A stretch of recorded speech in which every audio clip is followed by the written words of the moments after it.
When your Victory scooter arrives, there will only be one box that will contain the entire unit plus the seat.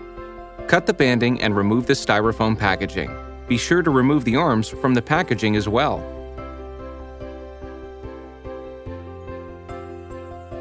When you have removed the unit and all of the components from the box, you can begin to assemble. Note: no tools are required for assembly. Adjust the tiller to the upright position by loosening the adjustment knob. Remove the battery shroud and connect the batteries and place the battery shroud back in its position.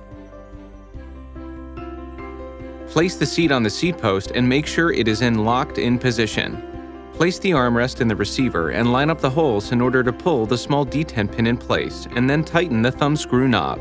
Repeat on the other side. Note: the large detent pin is for the rear accessory receiver. Place the basket on the front of the tiller and remove the sticker and place the key in the key switch.